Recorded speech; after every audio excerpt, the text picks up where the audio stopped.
Om Sai Ram, dear sisters and brothers. I offer my humble pranams at the lotus feet of our beloved Lord Bhagavan Sri Satya Sai Baba. Dear sisters and brothers, about a week ago, there were two successful conferences held at Shanti Nilayam. The first conference was the Publishers' Conference, which was followed by the Interfaith Conference.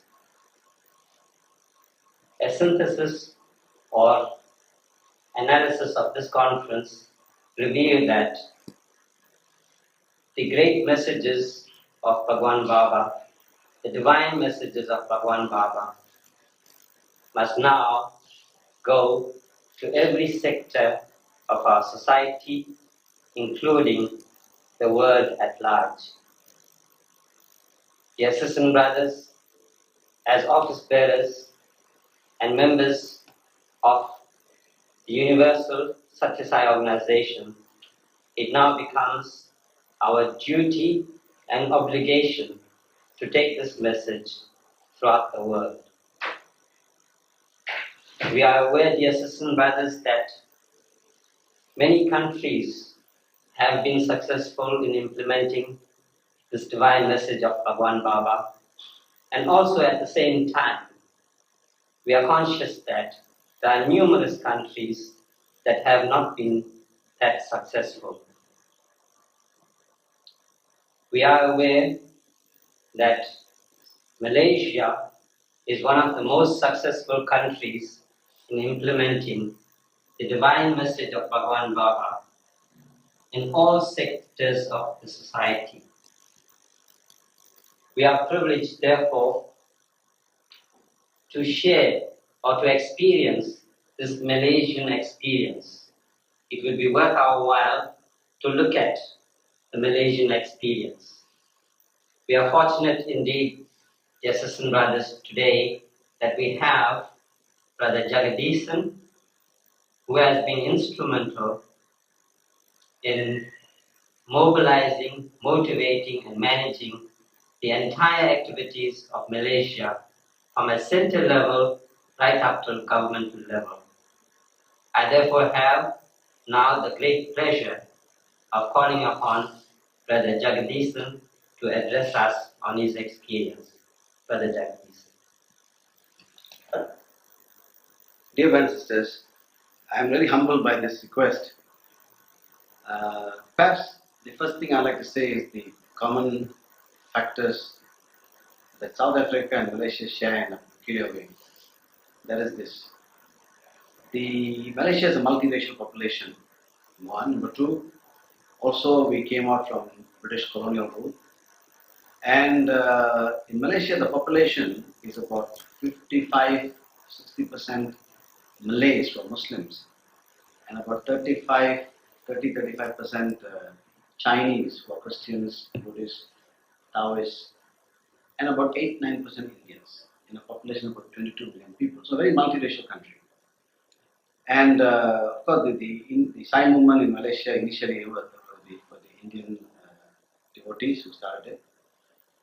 But today in Malaysia, the leadership of the Sai organization is, in fact, the last president of the Successional Council was Brother Chia, who was a Chinese. And the present president of the Sai Council is one Billy Fong, also Chinese. Deputy president is Dr. Suresh, who is Indian. And we have actually, as a policy, as a deliberate policy with the leadership in our Malaysia, we try to integrate the Chinese devotees and make them feel that their organization is theirs. And so this is a conscious effort, and of course the Chinese devotees were very, very supportive, and some of them who came up and dedicated their lives to Swami's message. So this was the first thing. So the multiracial profile is, and the Indians are minority.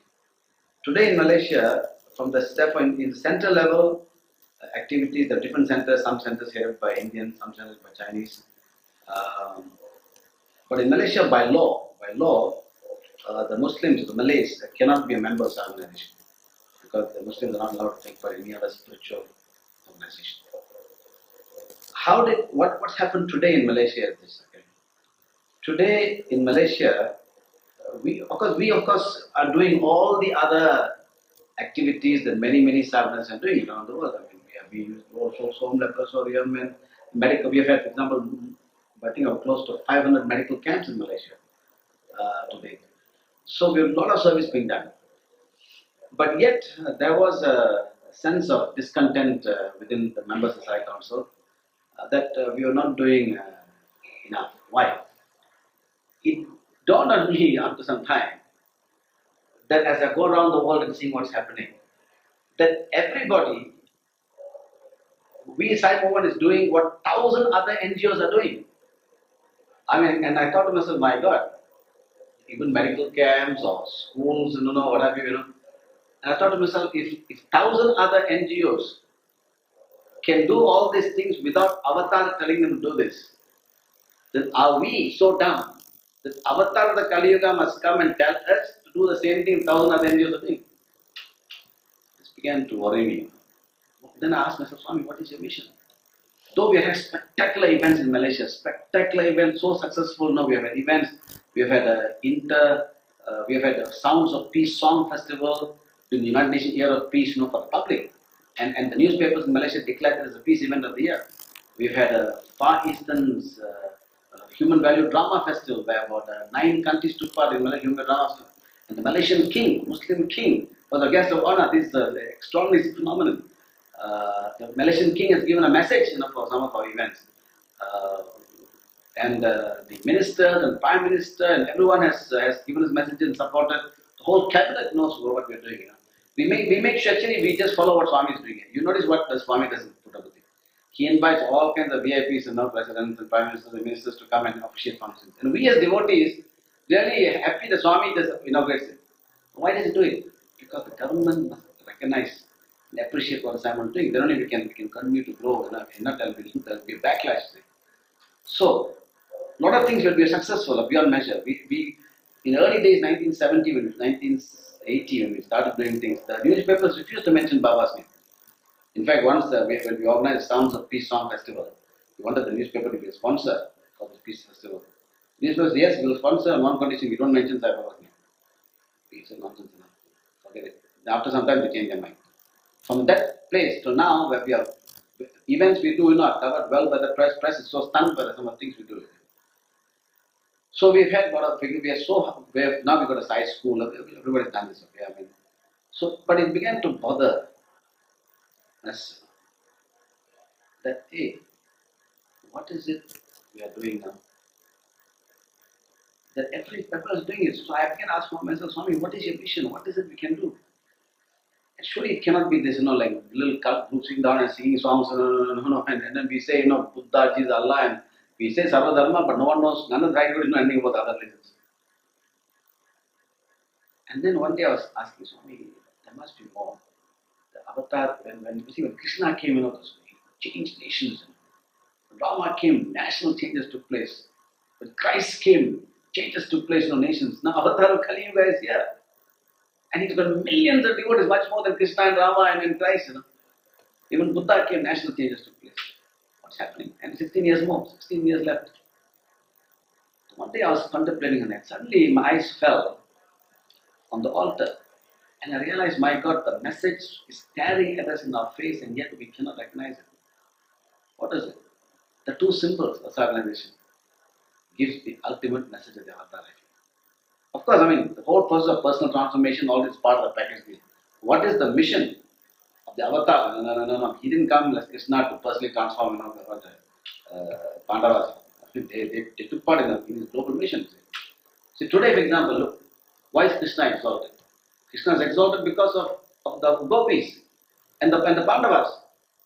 Without the Pandavas and gopis, all Krishna has no epic stories. How is Rama exalted? Rama did not do any great miracles. In fact, Hanuman is the one who manifested Rama's glory. Can you imagine Rama brings the entire army to the Lord shores of Kanyakumari? He is stuck there, he does not have a cross. He could have done it. You think Rama needed all the Hanuman to help him to destroy Ravana? He would have done it with a flick of his hand. But no. Mission avatar is to get the devotees to do it. So Hanuman will be exalted. You think Rama could not have crossed the chat, gone to Sri Lanka? He allowed Hanuman. You think when Lakshman died, Lakshman was wounded, Rama cried. Oh, brother, couldn't you one touch cure him? Hanuman went to prison. So today, so now, Christ. Look at Christ. Christ's message, Christ was 15 years old, something, he disappeared. Then he came, he reappeared again at 30 years. Christ only lived for 3 years. His man only 3 years. No other figure in human history has taught only for 3 years. And his message became such a universal message. How? His disciples, John, Matthew, they went and sacrificed. They took the torch and became the message of Christ. I so many devotees. What's happening? So this began to bother me. Then the symbol I saw, the two symbols, what is it? One is the value symbol, Satya, Dharma, Shanti, Prema, Ahimsa. The other is the interfaith symbol. And that's the answer. You see, if Avatar is coming here, then he must be coming not to do, if humans and other people can do it, why should Avatar not get involved? What governments cannot do, what religious leaders cannot do, then Avatar must come and do it.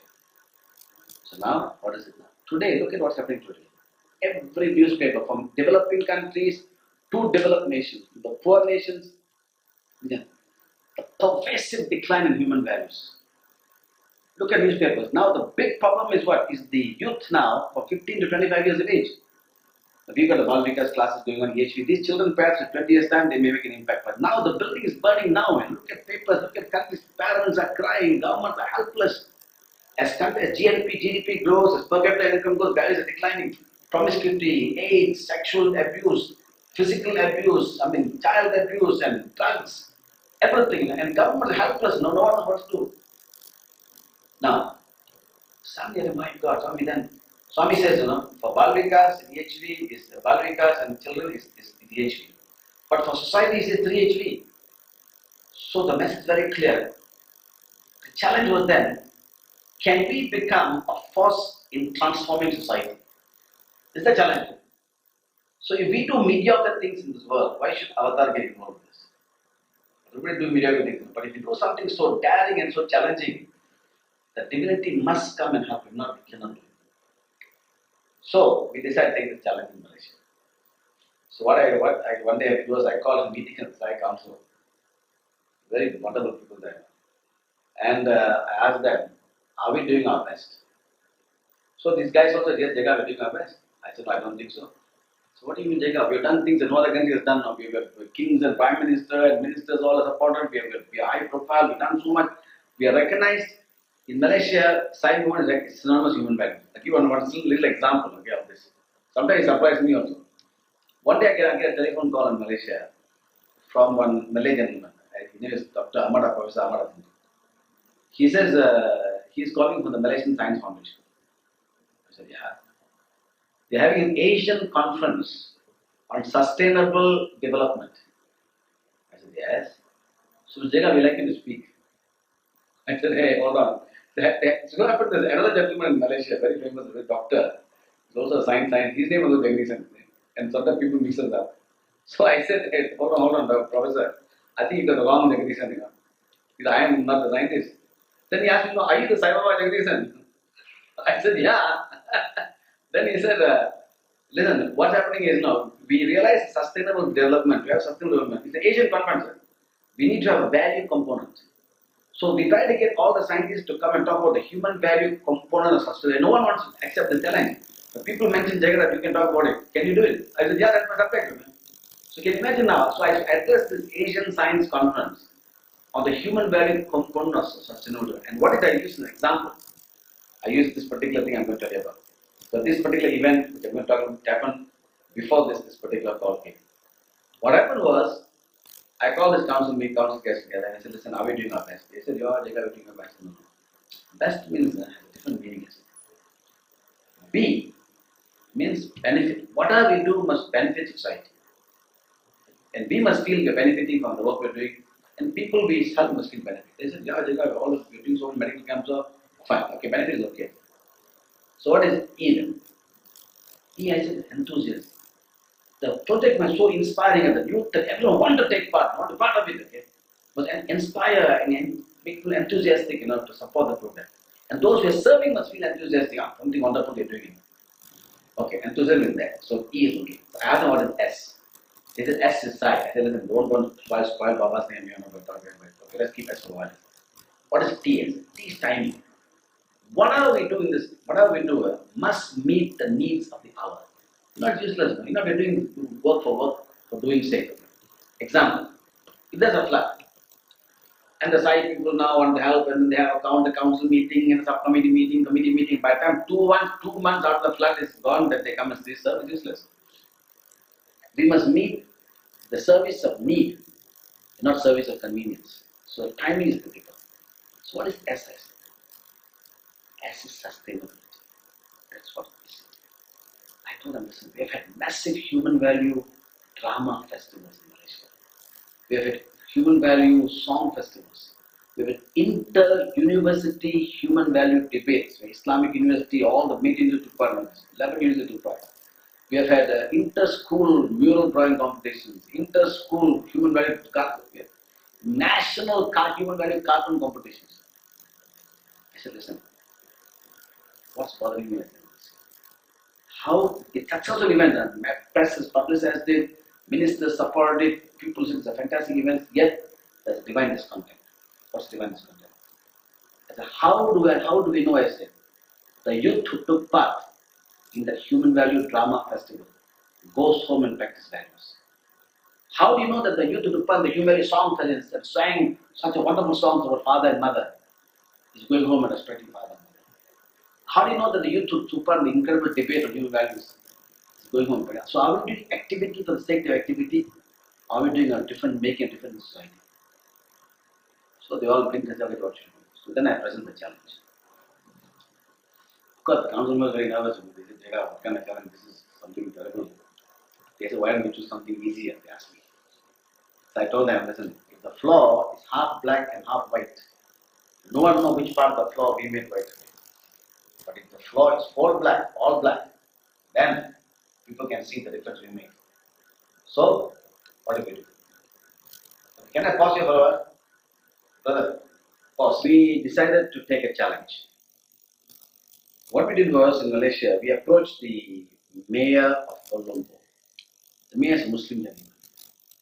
So with the backing of the council, I went to the mayor and said, Mayor, show us the area in Kuala Lumpur that has the highest crime rate, that has the highest misbehavior of youth, that has high problems, and give us 3 years, we'll bring crime down.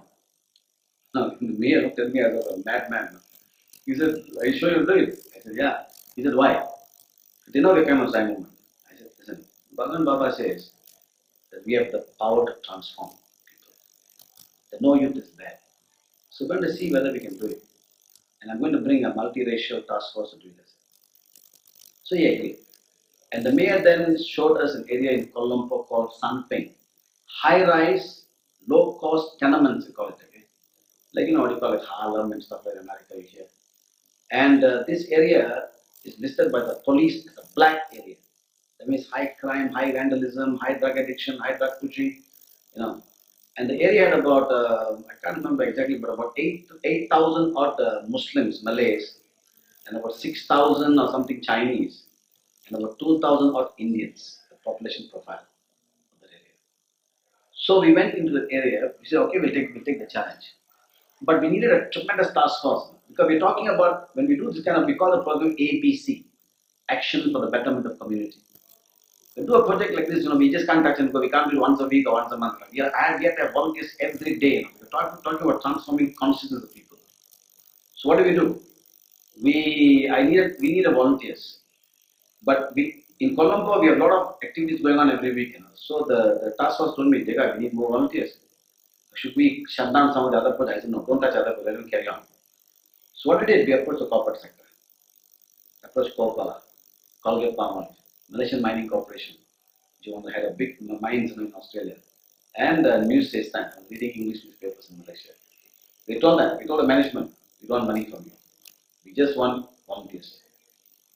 So the management was so stunned by the daring of this project. Okay, they said, okay, fine, you brief our staff. If they volunteer, you can volunteer. So they allowed us to brief the staff. And we had 10 volunteers from the Colgate-Palmolive, 10 from Coca-Cola, 10 from Malaysian Mining Corporation, and 15 from New States Times. So these corporate volunteers now working with us now. We went to the multiracial task force. Then we formed the multiracial task force of Malaysia. In Malaysia, don't forget, Muslims cannot be members. But the group editor of the New States Times was Muslim.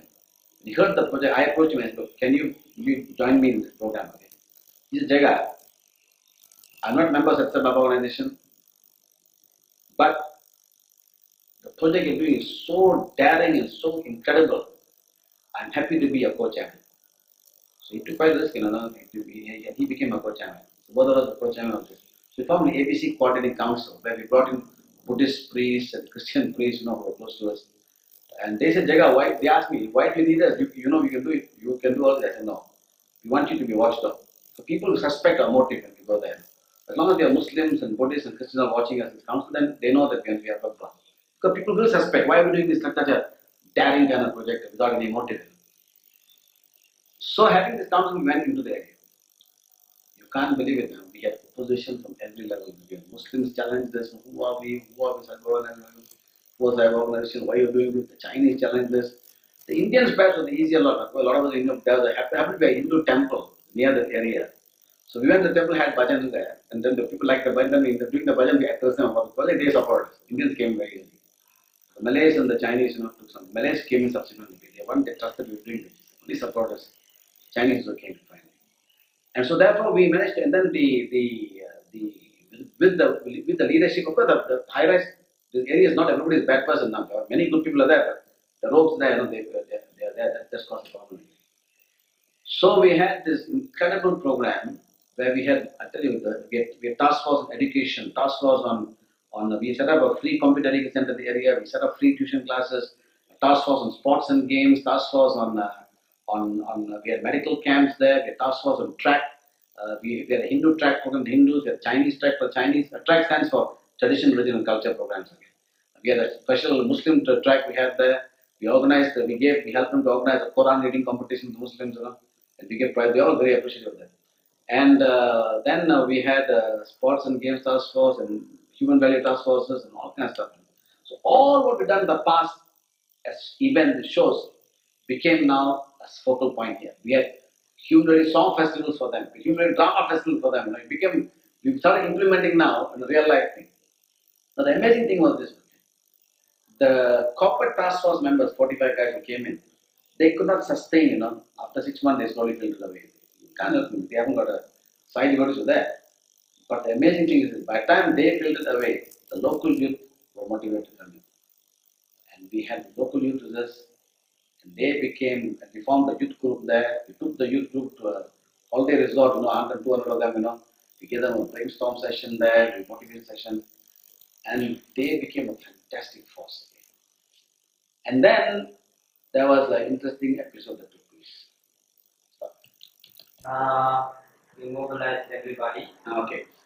So this was going, and then we had this, but I tell you one thing, the dedication of the side youth, adults, all were involved in the program, and all the other volunteers, incredible, because it's not touch and go. We had to have volunteers every day. Sometimes one day medical care, one day sport. Example, what's the role of sports and games?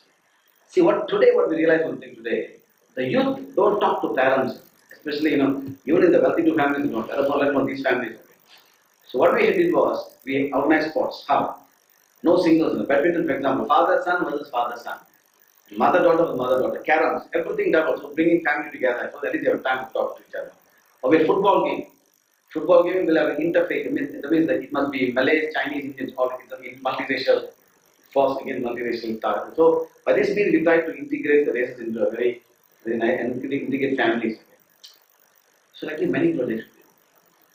And then came one period where we began to attack the biggest problem became the drug pushing. And we began to really focus that area. See what the drug addicts, we began to launch massive anti-drug campaigns. We call it DADA, anti-drug campaigns in the area, trying to persuade the people not to say no to drugs and things like this.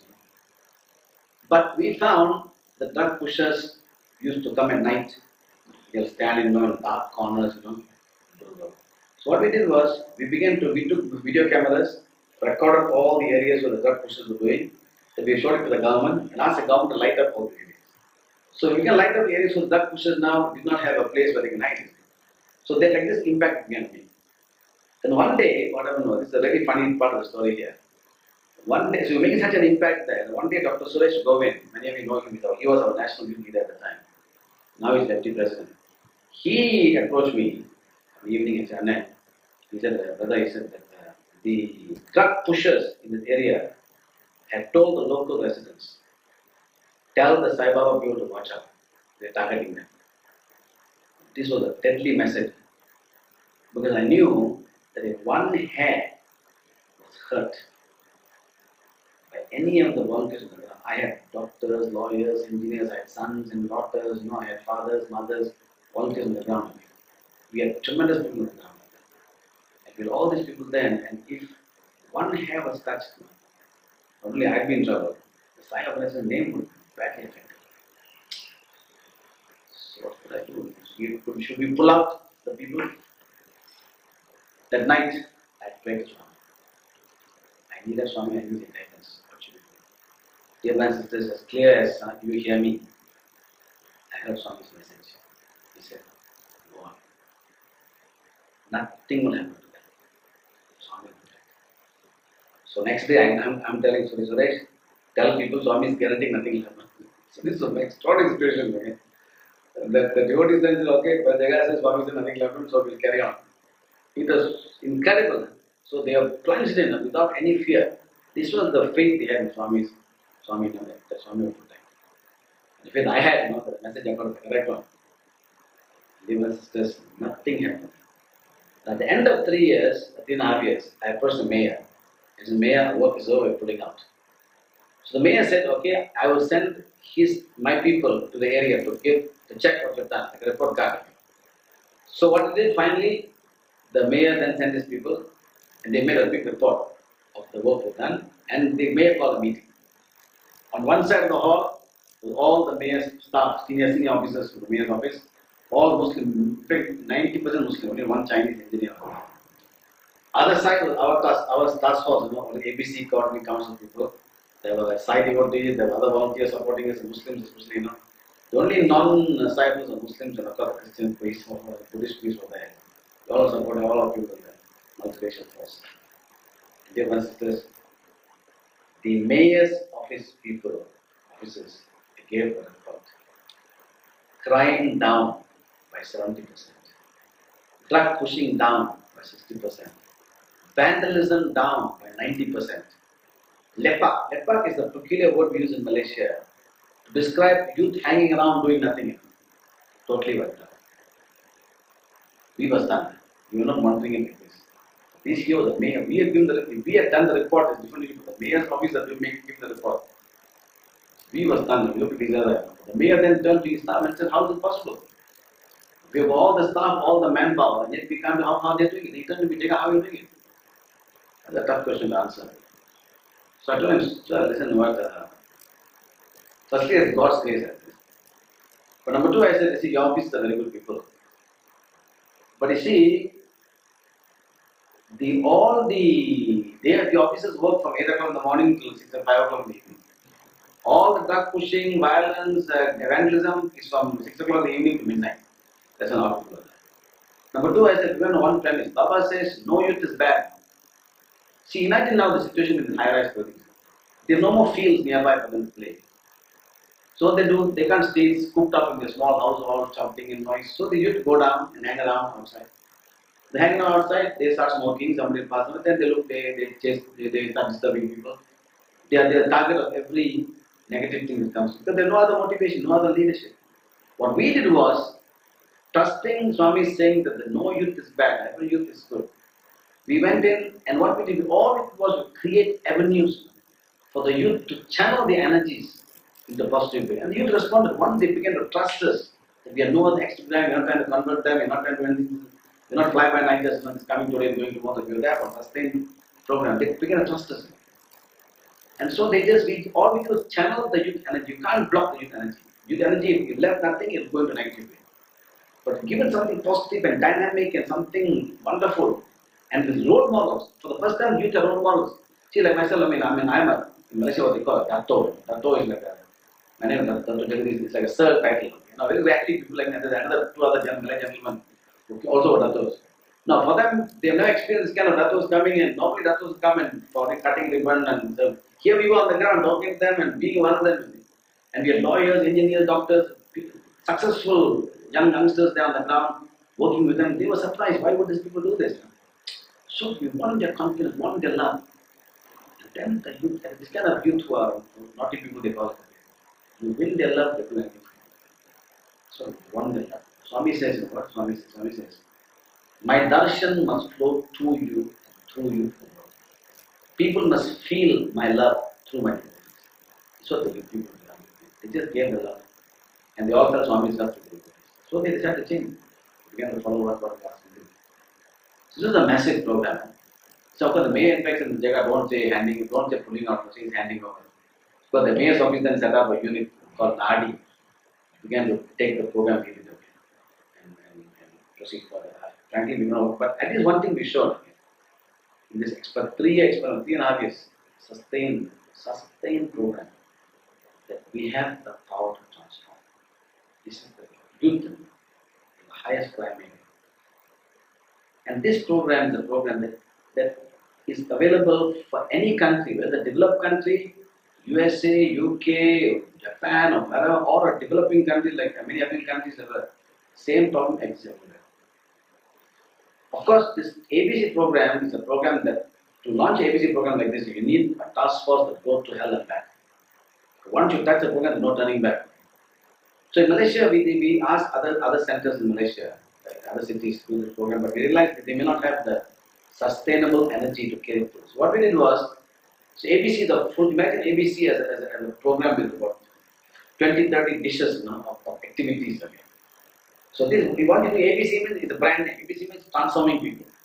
So we just step it down one step and call another program called CAP, Community Adoption Program. In the CAP, what the centers can do is that they will take our 20 dishes available to ABC, but they'll take 2 or 3. They'll okay, we'll do the computer center, we'll do the medical camps in the area, we'll do so they do smaller components. So by this means now, we realize one thing. The Sai movement, Sai devotees have the power to transform. 2 things critical: the leadership and the sustaining power, the love the devotees must have for the leaders who they want to follow and trust, and the love that everyone must be able to generate to the people we are serving. This is the first symbol. Remember I told you the 2 symbols. The first symbol is transformation of society. This is avataric mission, because governments help us do it. Yet we should, Baba's place, we do it. This is avataric mission. The second symbol, the second challenge which I saw was the interfaith symbol. Dear friends, September 11th was the chance, among the darkest days in at least in the developed world. It gave a chance for the Sai movement to do something incredible. You see, in Malaysia, as a Sai movement, because we are a multiracial country, we have done a lot of interfaith activities in the past. Example, one of the things we can't just sit down in our center and say, Allah, Buddha, Jesus, and then say we are interfaith. And the whole group is actually Indians and Hindus, and we sit and we say interfaith. Clap the hand, because a simple that is this. You realize, ask yourself whether that's really interfaith. And talk about interfaith, by the way. We all say, okay, we respect Islam, we respect Christianity, Buddhism. Now imagine now if one Muslim comes one day and asks us, like, what you say you respect, yes, we respect Islam. Baba says, okay, you respect Islam, yes. Tell me, what do you know about Islam? How many Sai devotees in the world can tell anything about Islam, or Buddhism, or Christianity? Yet we say we interfaith, we sing Allah. So that's separate issue. That's the peripheral side, that's the knowledge side. But more importantly, in Malaysia, we began with an action program. So in Malaysia, there are 5 major religious festivals. There is the Hari Raya, which is the Muslim Eid program, Eid festival, holidays, we have that. Christmas, Deepavali, Chinese New Year, Buddha Purnima. 5 major religious opinions are recognized by the government and 3 disagreed. What we did in Malaysia many years ago was we decided, the side group decided, we'll launch one service project for every of these day of events and dedicate that service to that particular religion. So, if you come Christmas, we'll do a Seva project dedicated to Christ, in the name of Christ. For Hari Raya, we'll do a program dedicated to Islam. And we invite Islam, Muslim, like Christmas, we'll invite a Christian leader to come and cut the ribbon or launch it. Christian priest, for example. We'll invite a Buddhist priest to do the Buddhist thing like this. And they used to come. But the Christian priest will come and tell us, and the few Christians will come to take part, not side of it, to tell us, we're coming on individual capacity. Buddhists come there, we come individual capacity. Not talking about, we accepted that for that. We just wanted to build bridges. And for example, what we did in Malaysia was, we noticed once that the Christian group called, Catholic group, the service arm of the Catholic group is called Society of St. Vincent de Paul. Once there was during the recession years ago, we saw a newspaper article. See, it's all depends how proactive we are in our hearts. We want to reach out. Okay? Swami's not should get culture, we cut clap and we have a comfort zone of devotee. But we dare reach out to people. This is so Swami is all about. So what we did was, I saw the newspaper. The priest was complaining that because of the recession and because of the fact that normally every Christmas they have a big charity program for the poor, but now a lot of donations are coming. But this time, because of recession, hardly any donations are coming, and they don't know how to do the charity program for that particular year. Now, it so happens that we are doing our charity program for Christmas. So I told our listen, why should we do that? But let's go and help the others. So we called the group and said, look, we like to donate some things for your program for the priest. So the priest, was very happy to accept it. Then we told him, we said, not only that, we like to come and join you and do the service on that day. So this priest told us, you know, your Sai Baba people, like this.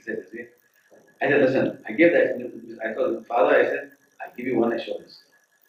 This is Christmas. We will do everything in the name of Christ. I promise you, we will not mention Baba's name once.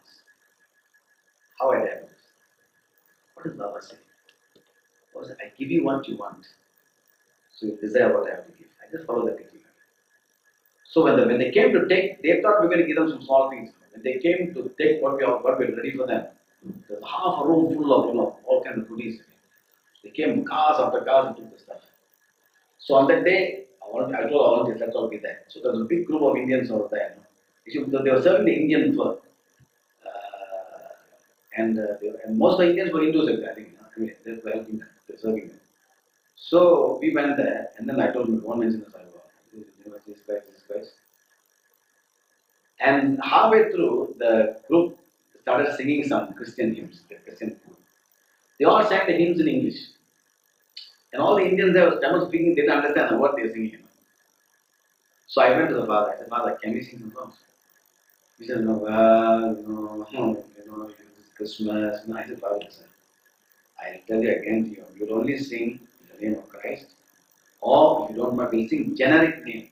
We'll use Jesus, so we'll use Iraiva, Deva, like this, generic name of God. He agreed. So we started singing, songs, in Tamil, Iraiva, Deva, and asked him to follow. The whole crowd began to follow us. Now, what's the extraordinary thing on the day? We didn't mention Baba's name once. The father mentioned Baba's name 5 times. He said, I want to thank the Sai Baba organization for the donation thing. I want to ask Sai Baba members to give the first gift away. So our gift was the only thing that made the program possible. So by this means we reached out our hands and won the love of the Christian group. We didn't tell, oh, Baba, Avatar, come. No, I said, no, we are servants, come. We help you. Like this, Buddhists, same thing others. So this was going on. But it is not, we were just doing it. And finally September 11th. After September 11th, what happened was, many groups around the world began to have interfaith dialogues. So in Malaysia, same thing happened. And I got involved in so many interfaith dialogues in the past that I stopped doing interfaith dialogue. It's a talk shop. It doesn't happen. How about the few?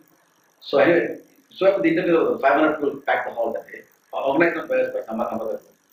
And there were the Buddhist priests, Christian priests there, Muslims were there, big 500 people packed the hall. They invited me to speak. I'm known as an interfaith man. So my turn came to speak. Now I tell what I'm going to tell you now is exact what I spoke about there. What I'm going to say, in German, fathers, reverends, frankly I feel all of us are wasting our time here. There was a gasp.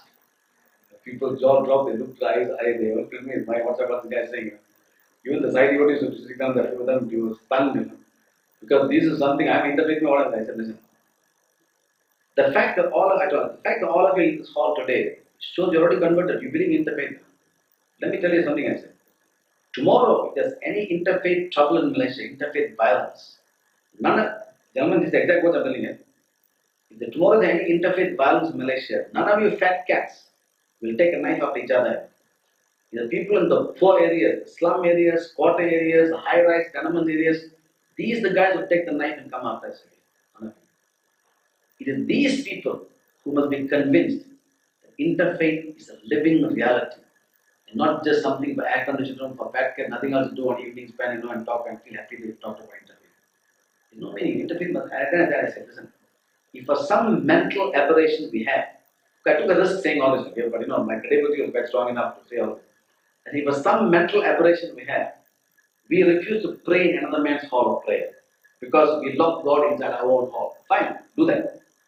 Nothing to prevent Hindus, Muslims, Christians holding hands and serving the poor in God's hall outside, where the sky is the roof and the earth is the ground. Oh, everybody applauded, but nothing happened. But that day, when I stood up to speak like this, Swami, before that I was not thinking of that at all. Swami gave me the message of mission. Dear message, look at it. For the first time in human history, no other time in human history, has religions become the source of the greatest conflict. Across oceans, religions are staring in the face of it. Today there's a Holocaust war with the religions triggered. Today it's all what? Religions are meant for what? To promote peace, and yet it becomes a source of greatest conflict and fear and suspicion. Now, and Sai movement and everybody is scrambling to have interfaith dialogue. Here we are already interfaith. Baba has already made us interfaith many years ago. The Sai movement is not a reaction to a crisis. It is the avatar's call that we should be like this. Well, what are we doing? We sit now, little cut groups, and clap hands and sing songs. We make no attempt to reach out to others because we think, for whatever reason, we are not. So, I approached the Sai Council again. I'm only advised the Sai Council. So, I'm not follow my advice. But since some of the crazy things we did succeeded, so they have some faith, that nothing may come through. So, Council accepted. So, what do we do? The biggest challenge I knew was the Christian group, the Catholic group, and the Muslim group. So, I approached the Archbishop at the Catholic Church. Now, the one thing we've got in Malaysia is the Sai movement is CV. Our CV, when you go to any job, you have curriculum vitae. Our CV is fantastic. We have messages from the King, the Prime Minister, the Minister, so many projects we've done. The people know us. So, the Archbishop also knew us. So, when I approached him, I said, you took a group with us. Archbishop, just the Catholic Church, no individuals, the church believe in interfaith service all get together. He started saying, no, Jaga, you're doing good work, I want you to message, so please, don't talk about me. Does the church believe in interfaith service? No, Jaga, I'm watching you, you're doing good. I said, sir, I like this. I said, sir, please, I beg you. What I want to know is, does the Catholic Church believe in Christians, Buddhists, Muslims holding hands and serving the community in this time of crisis in the world? Of course we do it. Silent. Social group for intervention service. Then I approached Muslims. Muslims in Malaysia, many Muslim groups, have never taken part in any interfaith activity. Individuals will come, but not as a Muslim group. Because very suspicious of people trying to use them. We approached them, this National Muslim Youth Group called ABIM. They have got a dossier on the Sai movement. So they've been watching us many, many years. They said, we've been watching you out. We know what we are sincere. For the first time in the history of Malaysia, a Muslim group agreed to join the interfaith program. And coordinated by Sai Council. One, these two others, then the Council of Churches, the Protestant group joined us, the Hindu group, Hindu Sangam, the Sikh Gurdwara Council, National Council, and the Buddhist Mission Society all became. So what we did was, now what we do in Malaysia is, the Sai movement in Malaysia has already done 500 medical camps for ourselves. Now we began to launch medical camps, interfaith medical camps. So medical camp now becomes a vehicle to promote interfaith unity. So what we did was you must see the organized chart. It's very interesting. We don't form a society or a group. We do projects. Today we do a medical camp here. So today the first chairman will be a Christian. And all the other religious groups are there. And the whole program is coordinated by Satsai Central Council of Malaysia. They accept it. Then the second project, the Buddhist will chair that. That was the idea. But I had one more idea. I told my people, look, let us make the Sai president the permanent co-chairman. Because my people of the cycle of Sai president, they have accept. But it's not a try Swami Shah. You won't believe this, we present the whole thing. We said, look, we do project by project. First project, Christian will chair. Second project, Buddhist chair. Third project. I said, we need continuity. We all agree, can we all agree that the Sai president becomes the permanent co-chairman? The devotees amazingly, everybody disagreed. Okay?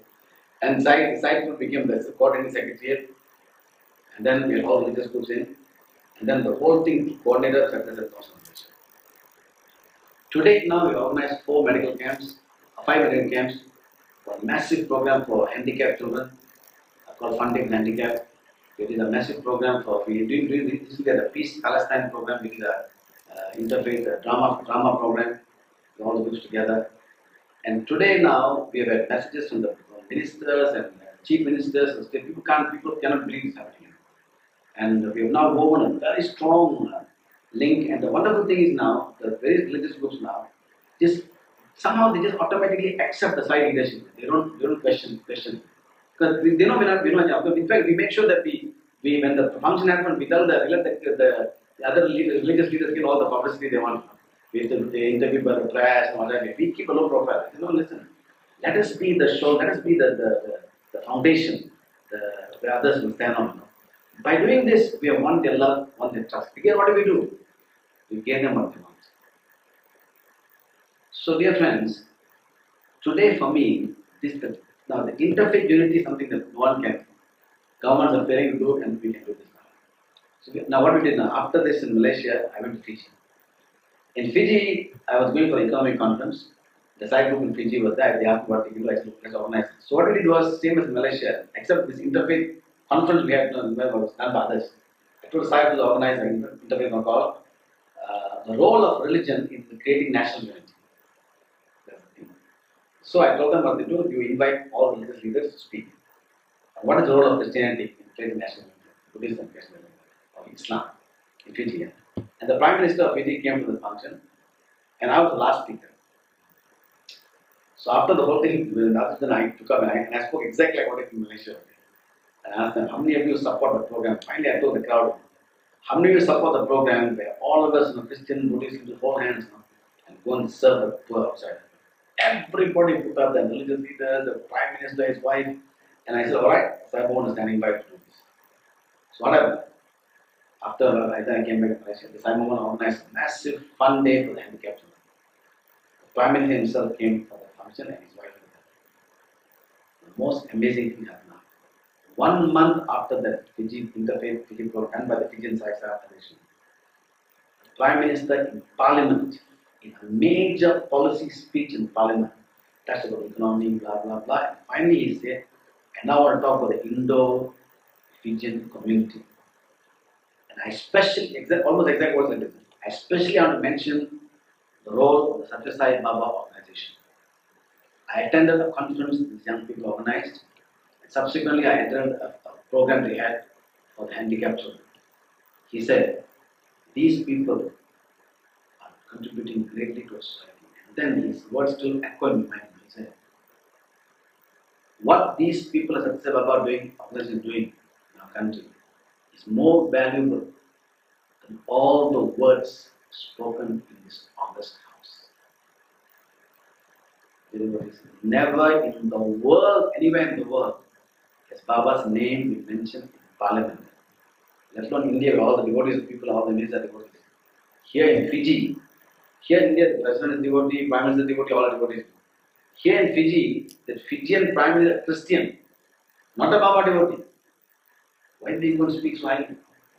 Because the Sai devotees did what Christ said. By your work, you will know. In Fiji, as you know, the big problem is between Fijians and Indians. Conflict. Simon became a force and I became together. The leadership recognizes. So for me today, though we continue to do what 1,000 other NGOs are doing, two things that I feel that one has to move in and try to change consciousness in society and to bring about interfaith unity with Swami ideas. This is what has made Sai-Final Malaysia what it is today. Of course, it needs tremendous amount of support and very good solid leadership. I'm not. Please, I mean, I'm doing nothing on Malaysia. I'm sometimes. I mean, you're interviewing me, but I'm living on reflective glory. The existing belief form and before that was the Chia and all the dedicated people. But likewise, in countries like your country, South Africa, there are incredible leaders. I know your leaders, beautiful, wonderful leaders, but leaders cannot do anything by themselves. Unless the people back come and say, come, leader, come, we support you. The leader can take you so far, but unless the people are going to sacrifice, the devotees will sacrifice, leader can't do anything. So this is a challenge, where the leaders are there. I've heard of the programs you do in Africa. But how can we get others, involved in Simon? Only by doing things so extraordinary and on a sustained basis. People say, my God, what is that doing this? You can't go and preach to anybody else. But doing it, hey, then they tell, I'm a Christian. Hey, come on, no problem. You can become a member of Sai organization. You become a better Christian. Then they say, only start serving them and winning their love. See, not serving the poor, I understand the difference. When you serve the poor, it is a holding hand like this and you are giving like this. That's easy to win their love. But to win the love of your peers, others right, other people know, like South Africa would be the other African people, engineers, lawyers, who are your peers, This is the big challenge. And to win the love of those above you is the challenge. And how? When they begin to see that, my God, these guys are doing something so fantastic that we must back them up.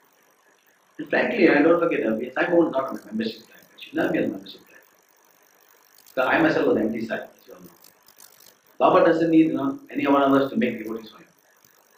But what he wants is this, to become devoted to his message and get everyone else in the world to follow what he's trying to ask us to do. That's all.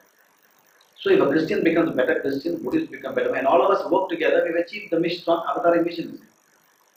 If the Buddhists become better Buddhists, Hindus become better Hindus, Christians become better Christians, they uphold the values and have unity.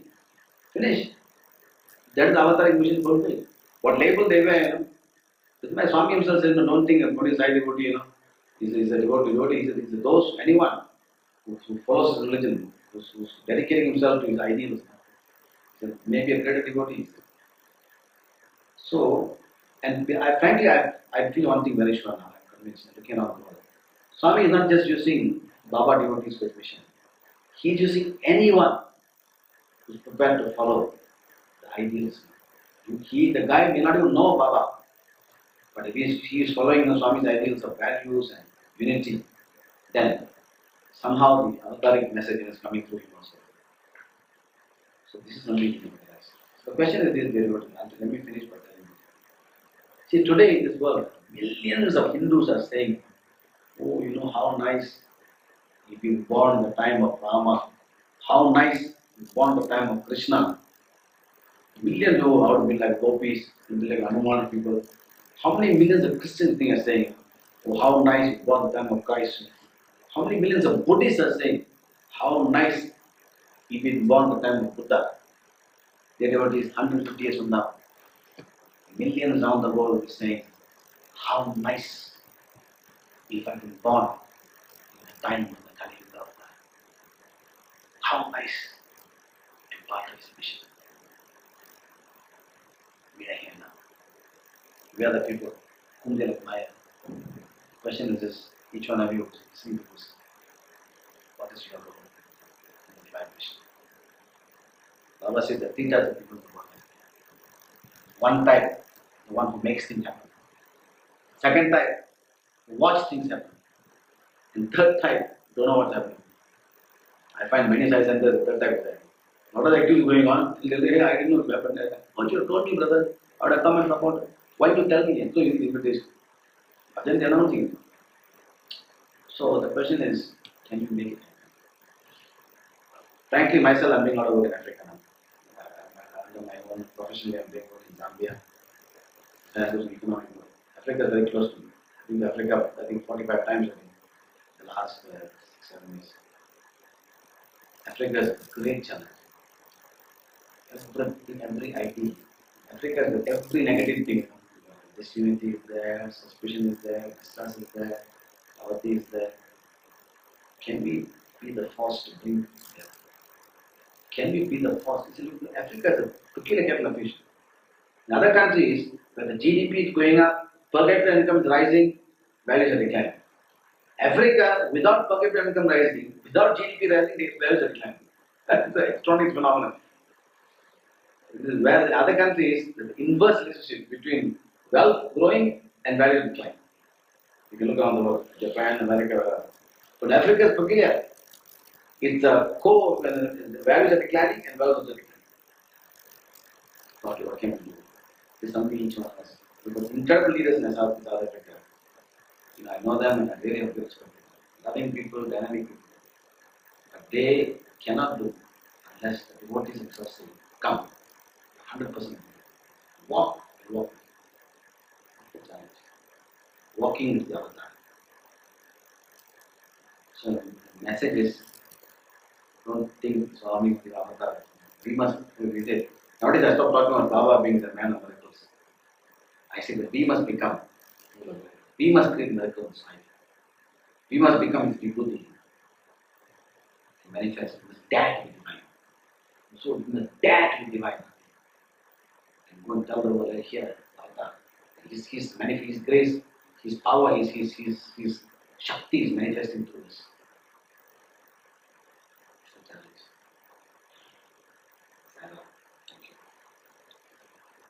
Om Saram, dear sisters and brothers.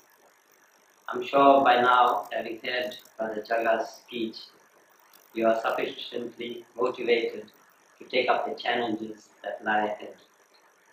Dear sisters and brothers, I want to, on behalf of you, thank Brother Jaga sincerely for his wonderful, informative speech. All of us definitely have benefited from listening to such a speech where faith and confidence were the hallmarks in all the activities that they have participated in. Surely it's a lesson for us all to take and put it into practice. Dear sisters and brothers, on another note, we understand that many countries enjoy a very rich diversity in population. We encourage you, we challenge you now to take up this experience of the Malaysian Sai centers and work with tremendous amount of faith and confidence to engage all nationalities, all creeds, all faiths, so that we build a universal sort of an effort. This is what Swami wants, dear sisters and brothers. We may perform very easily amongst Satyasai devotees only, but the challenge is, how far can we extend to engage the other racial groups, the other poorest of poor, who belong to various other religions? That is our greatest challenge. Again, to Brother Jaga, for your most informative speech, I'm sure that we as a world community will take this experience and extend it further than ourselves, so that the wonderful humanitarian works of Bhagavan Baba, which engages spirituality, educational and services, would extend to every part of this globe. And that is our challenge, dear sisters and brothers. We remain confident that you will take up this challenge and work with every sector of society, so that the aspect of brotherhood of man and fatherhood of God is realized. We wish you much success in your ventures, and we pray that Bhagavan Baba gives you the faith and confidence to move on in the Satyasai organization. Thank you very much, and Jai Sai.